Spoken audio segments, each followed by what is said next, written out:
Are zombie pirate gunnery mobs, basic version, any good? No. No, they are not. They are a necessary evil and no more. And this isn't really their fault. They're victims of the changes from Warhammer 2 to Warhammer 3, hitting them particularly hard. You use them when you must, so let's go over how you can.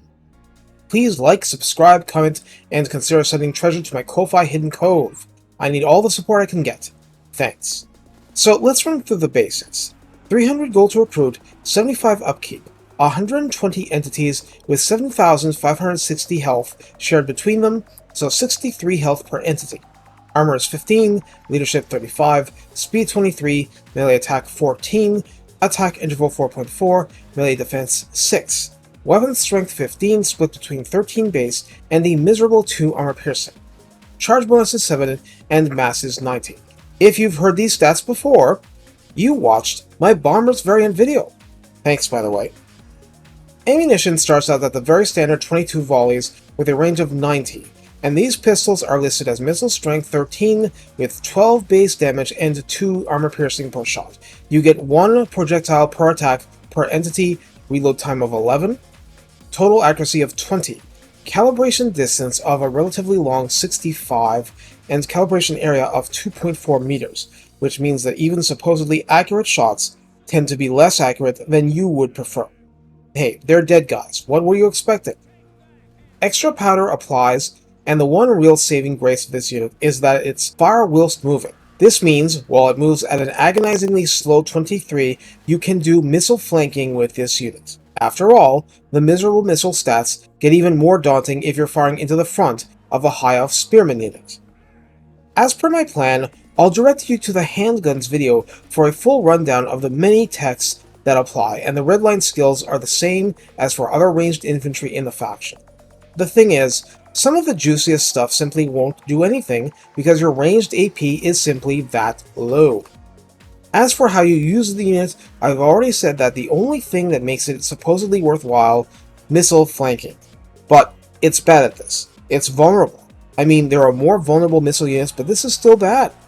Rather than flanking, you're usually just taking potshots while advancing. Worse, the ranges you have to operate at make the unit very vulnerable to being attacked in melee, where it is of little use. So if the speed is that bad a detriment, you have to force a missile flanking situation regardless. But how? In a siege situation, try to put melee units against the sides of choke points at an angle so that enough enemy forces get tar-pitted while their sides and backs are open to the pistol fire. Zombies have loose formations, so if there's no magical bombardment to worry about, you can place a couple of units basically on top of each other and hope it works out okay. If you have any kind of hero in an open field battle, make the most of that. The damage these mobs will do is going to be completely miserable, but it does add up. It's a lot better than nothing when dealing with low armor opponents.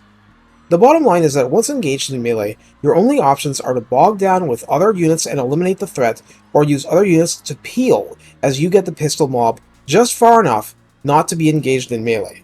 Guard mode can help a little. New changes to not be as easily bogged down in melee can help a little.